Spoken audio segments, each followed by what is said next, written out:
Baik, selamat berjumpa kembali. Kita akan lanjutkan dengan pengetikan coding ya, coding untuk project yang akan kita buat.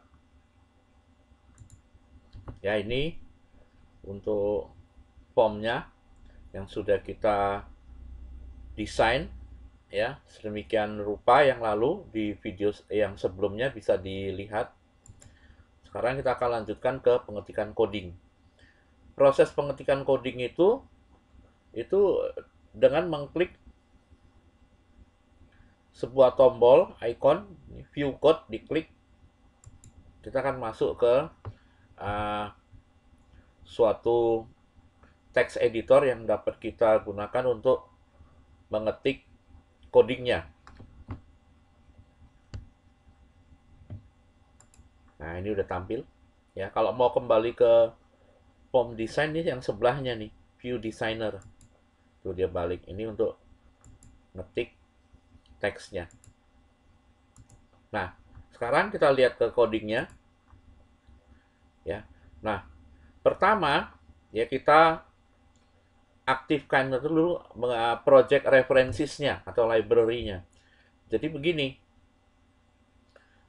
ketika kita menjalankan Microsoft Visual Studio itu punya modul yang sangat banyak, ya, atau sering dikenal dengan nama library. Dia punya kemampuan yang sangat banyak. Kalau kita menjalankan Visual Studio dan kemampuan itu langsung semuanya aktif, maka program yang kita buat itu, project yang kita buat itu akan menjadi suatu program yang sangat besar. Kita hanya bikin suatu project yang kecil, tapi project itu menjadi sangat besar filenya karena semua modul itu aktif. Ada modul-modul yang tidak kita gunakan untuk project kita, dia juga aktif masuk ke dalam project kita. Akibatnya adalah file atau project yang kita buat itu menjadi suatu project yang sangat besar. Nah, untuk itu, untuk menghindari hal tersebut, maka Visual Studio itu membagi modul-modul kemampuan tersebut menjadi tidak langsung aktif atau terkait kalau kita memanggil atau menjalankan program Visual Studio untuk membuat sebuah project. Nah, dalam hal ini karena kita mau mengolah database, maka modul yang berkaitan dengan pengolahan database harus kita aktifkan. Kalau tidak, nanti perintah yang kita ketik tidak dikenal. Ya. Untuk itu, pertama adalah reference yang AdoDB. Ya. Caranya gini, project add reference, kemudian net. Nah, ini cari AdoDB. Biasanya yang saya lakukan, saya klik salah satu aja, lalu tekan huruf A. Tapi dalam hal ini karena sudah ketemu ya, saya klik aja. Ini ada dua, saya klik yang paling atas aja. Lalu oke.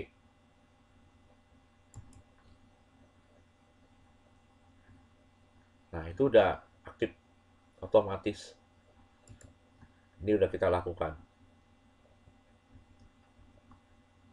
Nah, berikutnya, kita masih mengaitkan referensi juga. Tapi dalam hal ini, tidak mengklik seperti tadi, project add reference, tapi dengan cara mengetik. Import sistem data oleh DB. Kita ketik. Di paling atas ini kan nggak ada tempat. Kita taruh di depan P dari publik itu, kita tekan enter. Ya, lalu di sini kita ketik import. Ya. Ini karena dia udah muncul, spasi aja. Ya. Tuh, ya, import sistem data.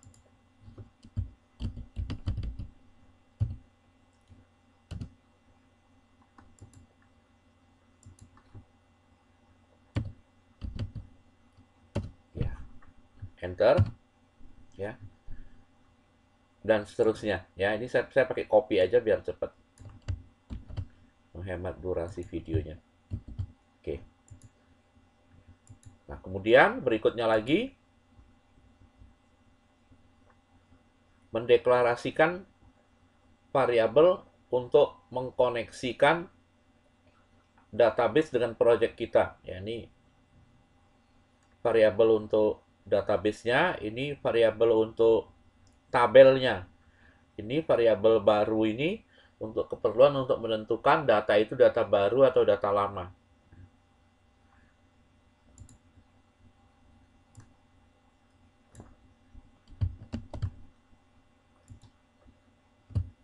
Jadi ketik di sini, dalam hal ini saya pakai copy. Ya. Nah, kemudian setelah itu,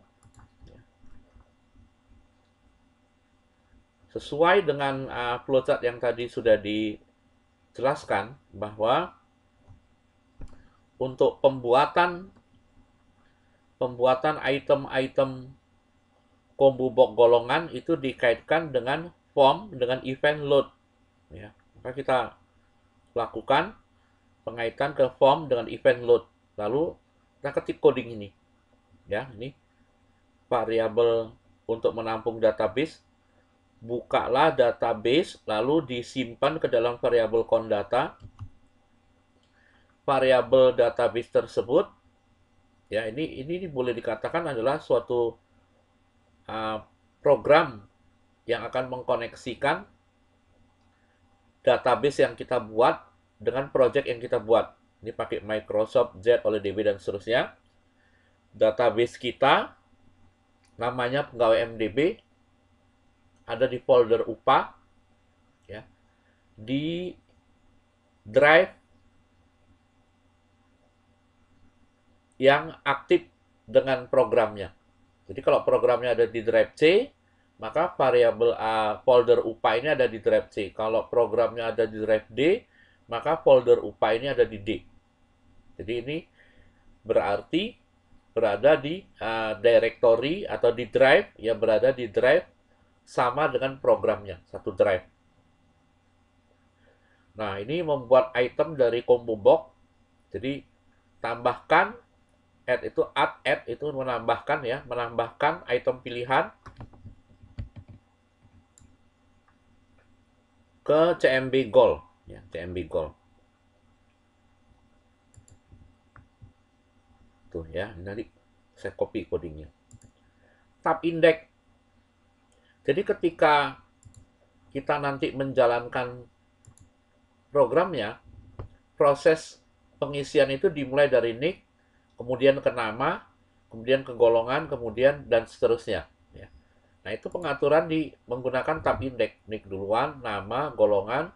Karena gaji ditentukan berdasarkan ketentuan, gaji nggak diinput, ya, tapi langsung ke tombol simpan. Jadi ini menentukan urutan pengerjaan. Penomorannya dimulai dari 0. Kemudian maksimal length, panjang maksimal. Nick itu panjang maksimalnya 5, nama panjang maksimalnya 25 karakter, golongan 1. Dan kemudian ini pengaturan data grid supaya database tabel isi dari tabel itu langsung bisa tampil. Nah, ini saya blok,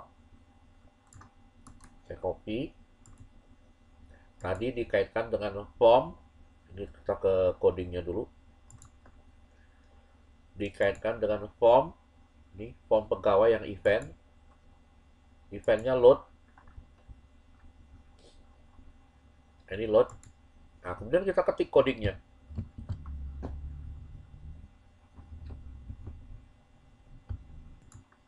Kita lihat ini prosedur atau subroutine yang namanya buka DBF data grid, dia kasih tanda seru. Ini menandakan ini belum ada, belum kita buat. Nah, kita nanti akan buat subprosedur atau subroutine ya, untuk menampilkan data dari tabel. Ya. Ini variabel koneksi data sengaja ditutup lalu dibuka kembali supaya dia melakukan proses penampilan data itu selalu data yang terbaru. Ditutup menyebabkan data yang tertutup, data yang sedang diproses akan ikut masuk ke dalam tabelnya, kemudian dibuka kembali sehingga data yang baru masuk itu ikut ditampilkan. Nah, kemudian ini proses untuk membuka database-nya. Tadi sudah dijelaskan di atas. Nah, kemudian ini untuk pengaturan data grid-nya. Data grid itu ini. Nih, data grid ini. Ya, data grid ini berfungsi untuk menampilkan data. Jadi datanya ditampilkan dari mana? Dari database pegawai. Ini membuka database pegawai, disimpan ke dalam variabel yang namanya koneksi data grid. Kemudian ini membuka tabelnya. Ya, tabel yang dibuka itu tabel yang namanya data pegawai dapat. Ya. Nah, tabel database yang dibuka, tabel yang dibuka, kemudian selanjutnya proses untuk pengaturan agar bisa ditampilkan di data grid. Ya, ini proses pengaturannya menggunakan adapter dan dataset. Ya, kemudian di-fill ke dalam datasetnya. Kemudian ini pengaturan dari lebar kolomnya. Kolom pertama 50, kolom kedua 160, dan seterusnya.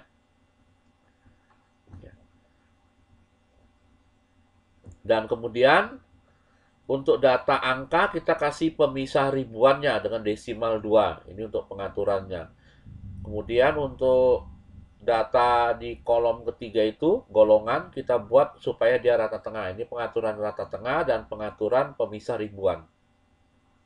Nah, setelah pengaturan itu diberikan, diupdate, di-refresh, sehingga data tersebut terlihat ditampilkan. Ini nsub-nya harusnya agak ke kiri nih, sejajar dengan private sub.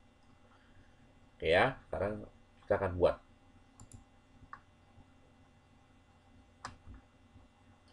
Private sub buka DBF data grid ini diketik semuanya nih. Ya enggak. Jadi ini nsub enter. Beda dengan tadi yang form pegawai load, kita dari sini ini enggak diketik private sub buka DBF data grid enter. Baru perintahnya kita ketik di dalamnya.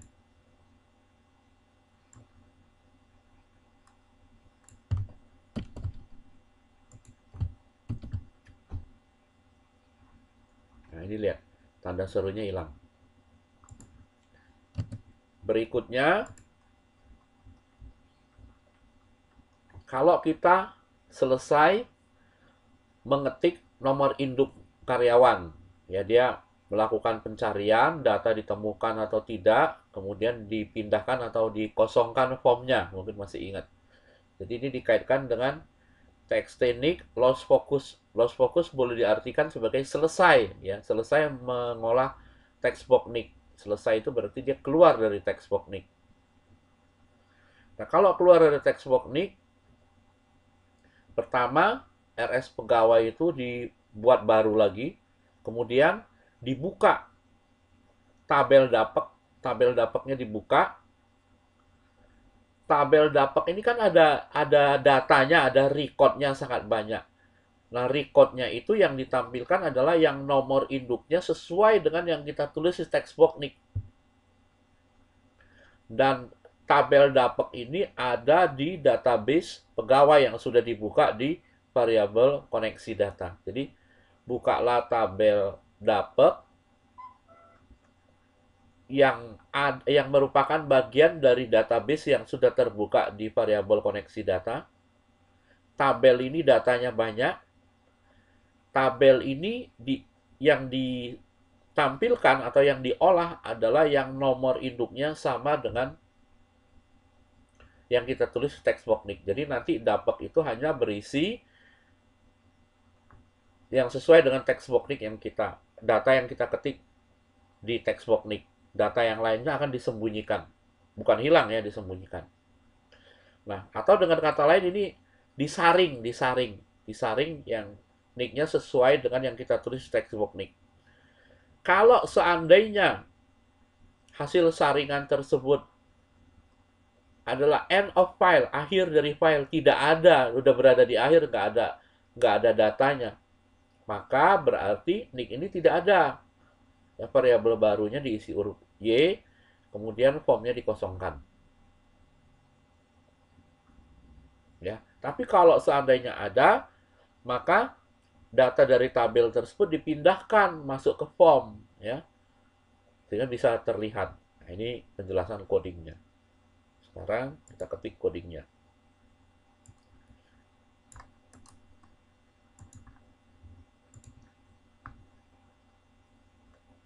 Ini kenik.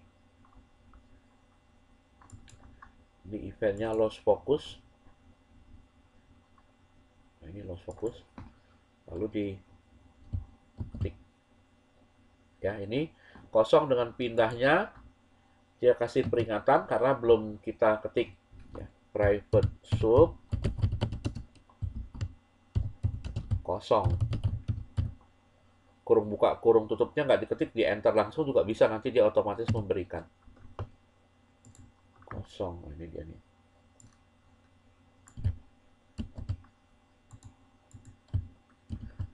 Text box nama diisi dengan kutip-kutip, tidak ada datanya, jadi dikosongkan. Kalau gaji itu angka, kosong itu berarti diisi angka 0.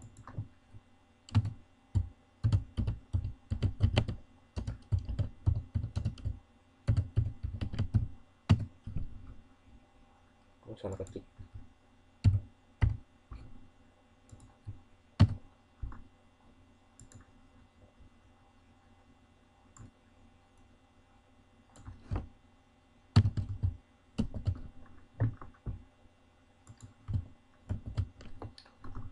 Text box nama diisi dengan value, nilai, diisi dengan nilai atau data dari field, ya, dari kolom nama, dari tabel pegawai. Jadi data di kolom nama, di tabel pegawai, di data pegawai di tabel dapek, ya, yang dibuka di variabel rs pegawai itu, datanya dipindahkan ke text box nama. Ini penjelasannya sama. Ya, jadi dari tabel dipindahkan ke text box. Nah, ini lihat peringatannya sudah hilang. Berikutnya, berikutnya adalah proses menentukan gaji.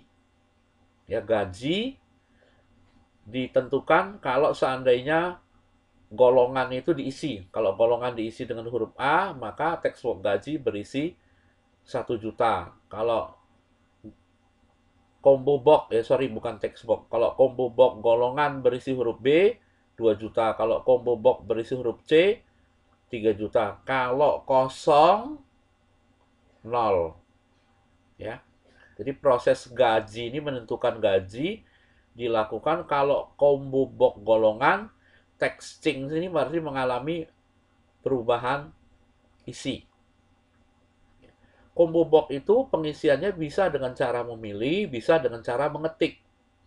Kalau terjadi operator yang mengetik itu, harusnya hanya boleh mengetik ABC aja, tapi dia mengetik di luar ABC.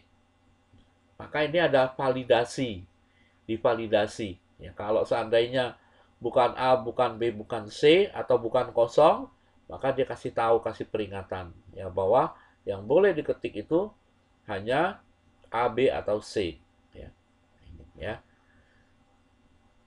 Dikaitkan ke CMB Goal Text String.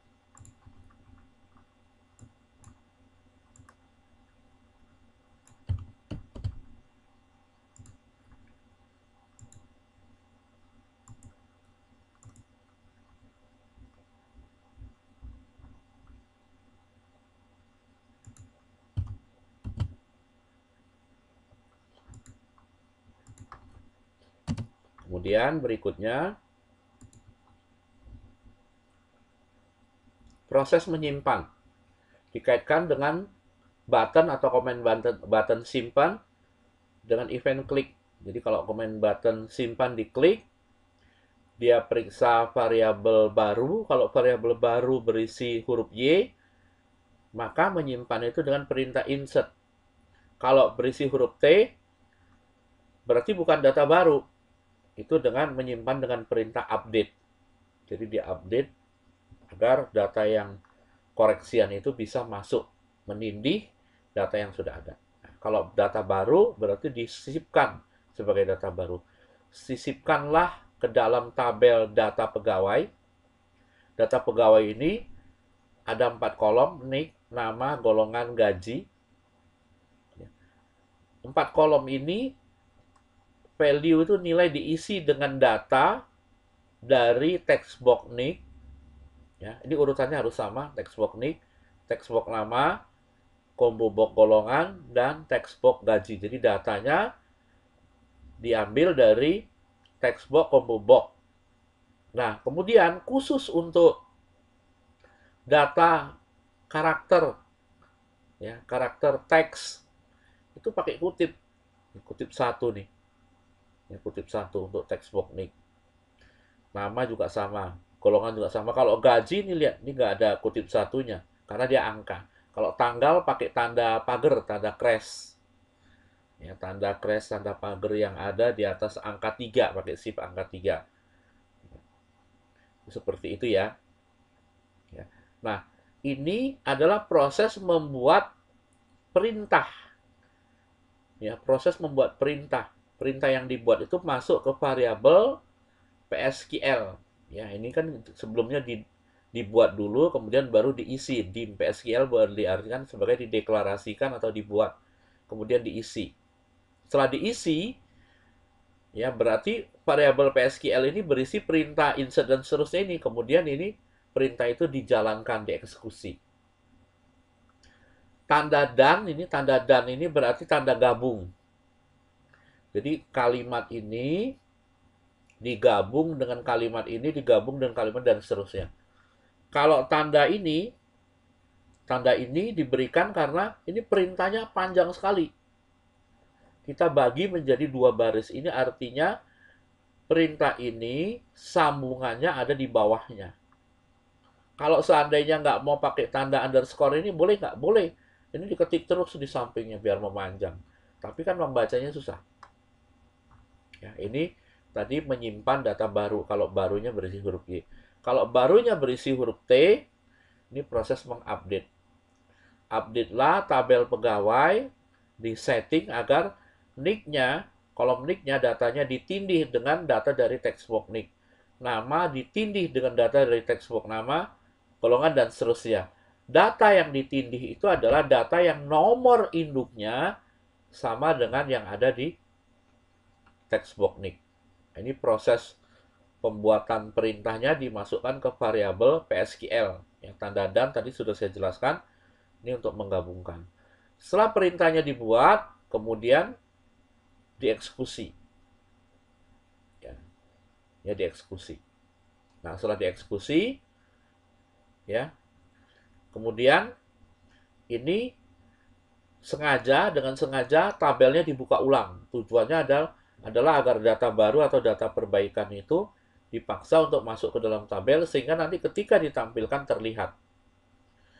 Nah, karena proses menyimpan sudah selesai, text box nick itu dikosongkan, formnya dikosongkan, kemudian ini pengisian itu, entry itu selalu dimulai dari urutan nick. Jadi dikembalikan ke nick, kemudian datanya ditampilkan. Ya, dengan menjalankan private sub buka DBF data grid, otomatis data akan ditampilkan. Tadi udah dibikin codingnya.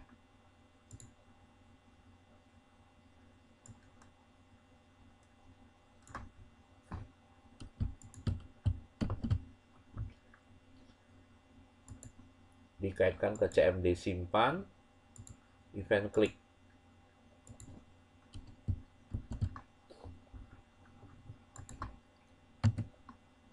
Berikutnya,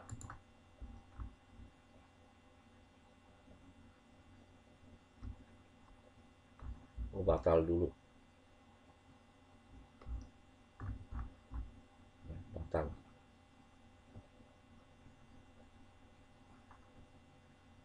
Coding batal.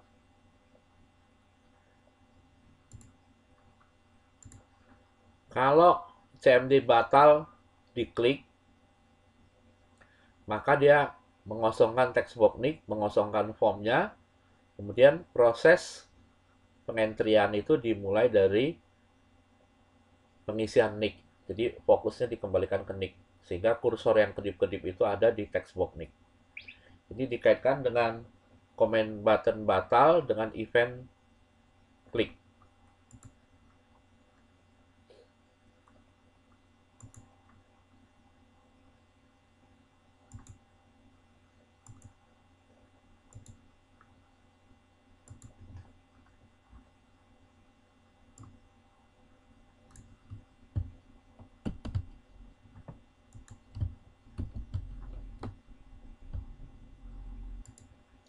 Berikutnya, coding menghapus.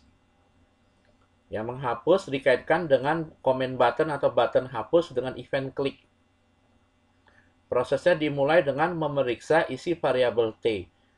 Isi variabel baru. Kalau isi variabel baru berisi huruf T, maka bisa menghapus karena data yang bisa dihapus itu kan data yang sudah ada di dalam tabel.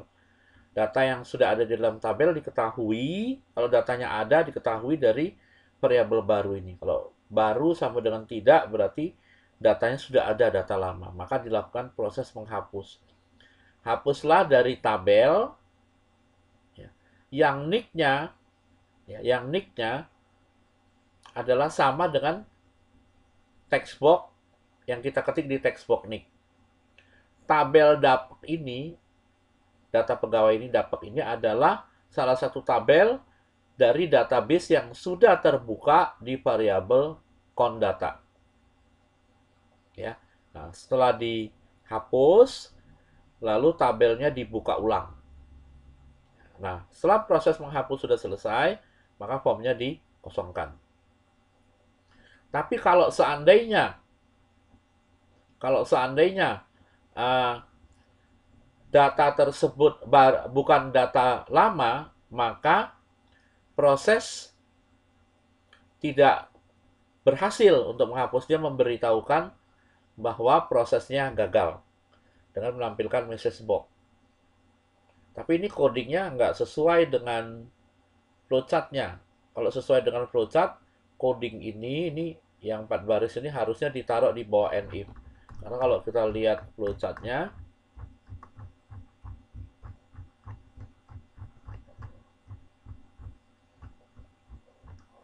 nih ya, dia letaknya kan di luar if. Ya, di luar if. Kalau mau seperti coding yang tadi, ini proses ini di bawah menghapus data. Kita sesuai flowchart aja. Nanti ini saya perbaiki. Jadi ini dikaitkan dengan CMD hapus. Oh, ini udah saya ketik tadi. Hapus dulu.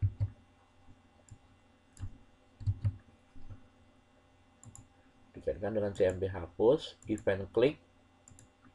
Kemudian kita ketik codingnya. Biar sesuai dengan flowchart, berarti ini ditaruhnya di sini. Tuh, seperti itu. Ya. Nanti untuk PDF-nya saya perbaiki. Kemudian terakhir adalah untuk keluar dari program, dikaitkan dengan comment button keluar, ya, CMD keluar dengan event klik. Ini karena perintahnya cuma 3 huruf, saya ketik aja, nggak copy. Oke, ya, ini nanti saya perbaiki untuk catatannya. Nah, sekarang kita coba jalankan dulu programnya.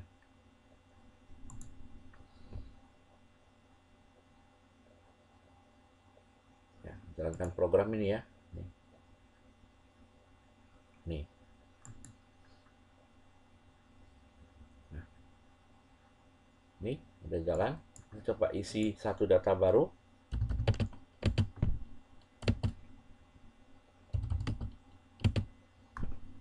Kalau golongannya mengalami perubahan data, maka gaji langsung dieksekusi.